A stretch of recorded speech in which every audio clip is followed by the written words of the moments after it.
and welcome to Volunteer Orientation. I'm Meg, the Volunteer and Community Outreach Coordinator.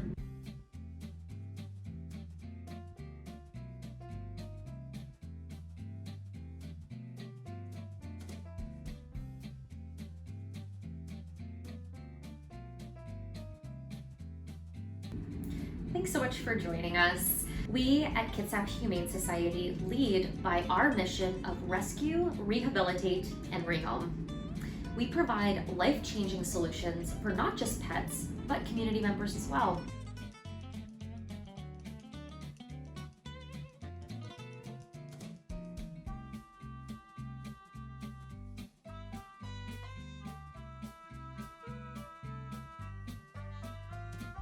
Many pets come into our care from different places and locations. 3 ways that they come to us are strays in the community, animal surrenders, and transfer partners. Strays are animals in our community that might get lost or wander off, and Good Samaritans bring them to us. We try to reunite them with their homes, but if we can't, we find them forever loving homes. Another way that pets might come to us is from struggling pet owners. Sometimes pet owners find themselves in crisis. When this happens, they're struggling to continue caring for their pets, and that's why we're here.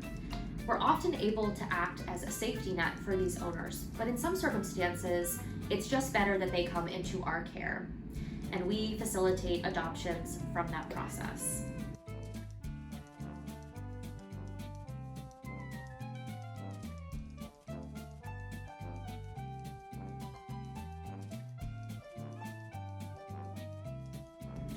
So much of what people think a shelter is adoptions, and we do a lot of adoptions here. In 2020, we did 3,073 adoptions. That is a lot of forever homes. But adoptions, that's not all we do. In fact, we pride ourselves here at KHS by being more than just a shelter. I spoke to some of the ways that pets come into our care, and I want to share some stats with you. This past year in 2020, we were able to transfer in 814 pets from overcrowded shelters. Awesome. Foster homes, that's another area that we're super proud of. We are focusing on what we like to call foster first, putting an emphasis on taking animals that are stressed out in the shelter or shut down and putting them into our volunteer foster homes. That's an area where volunteers, much like yourself, would be able to open their homes up to these animals. It also gives us more information about the animals so that when they're ready to be adopted, we know more about them. Spay and neuter is another aspect of the shelter world that is super important. We don't just fix animals that are in our care, we also help out our community animals. In 2020, we performed 3,529 spay and neuter surgeries. Holy cow, it's a lot. And this way, we are helping not just the pets in our care, but our community of pet owners.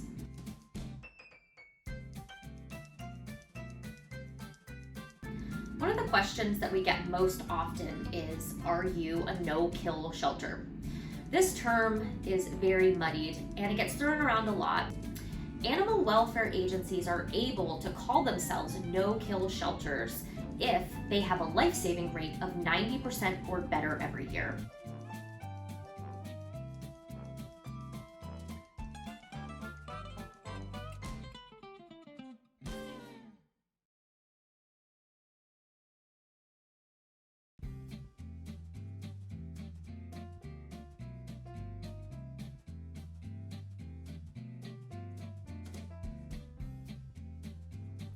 Volunteers are essential to what we do here at Kitsap Humane Society.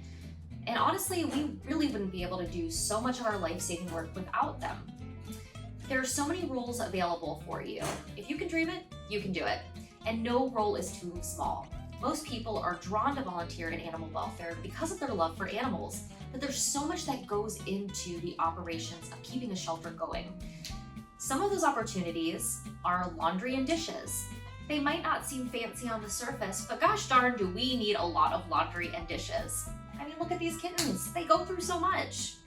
Some other opportunities that are available are dog walking and dog enrichment, cat socialization, vet services, as I had mentioned earlier, and transfer.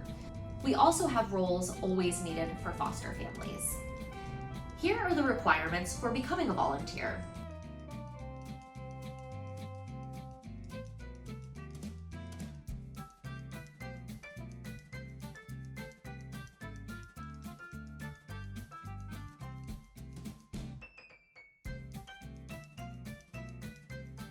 Let's talk about your dress code and some do's and don'ts and shelter tips.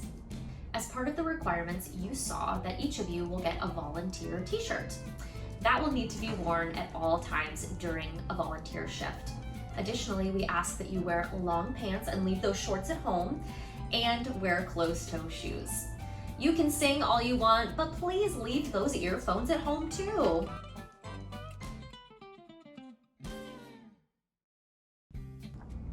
Fomites. What does that mean? It's actually quite simple. Fomites are actually just objects that can transfer germs to something else. So this can be our skin, utensils, clothing, furniture. That's why sanitizing is so important, but especially in between handling animals. We would ask that if you are handling animals, please make sure that you are washing your hands in between each one or using hand sanitizer. Additionally, we ask that masks are still worn while in the shelter or on the shelter campus. And speaking of baby animals, I know they're cute, but we ask that you not touch or interact with the babies. This is because their immune systems are not quite built up yet, and so they make them the most vulnerable population of pets in our care. A baby animal is considered to be 6 months or younger. So that means that if you see a pet that is 6 months or older, those are safe to interact with.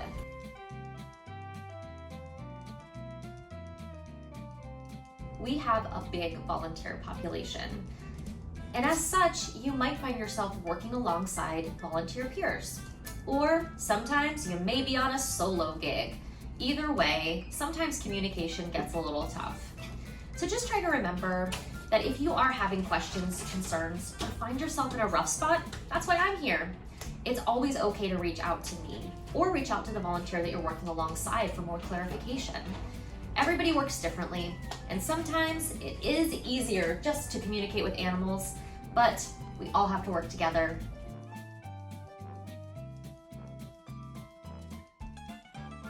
I'm standing in our volunteer nook, a space that you will be very familiar with after volunteering. This is our login computer. It is connected to our volunteer software called Logistics. Once you're accepted as a volunteer, you will get your own Logistics account attached to a PIN number. The PIN number is used to log in here on this computer at every shift while you're at the shelter. We use this information to know who's here in real time, so it's very important that you remember to log in. However, it happens, right? You forget. That's okay. There's other ways that you can record the time you spent here. We have a paper sheet so you can write down and record the amount of hours and the task that you did that day. Or when you get home, you can log in from your own computer or phone and record that there as well.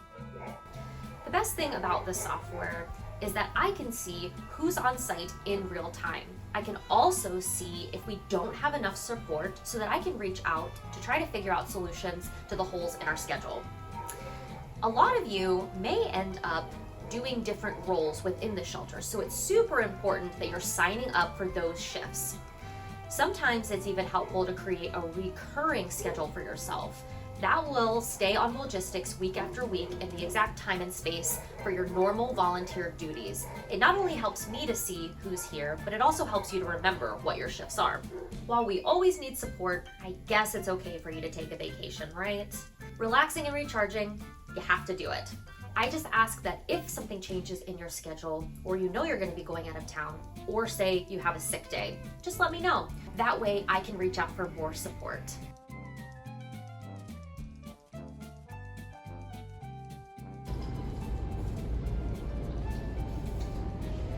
Thanks so much for tagging along today for this orientation, and we are so excited to have some new faces around here.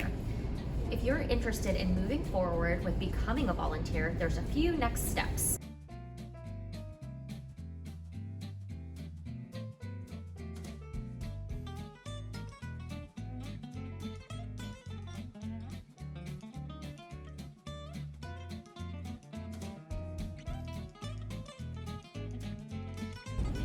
Bye for now. Thanks so much for your willingness to be of service to our pets in need.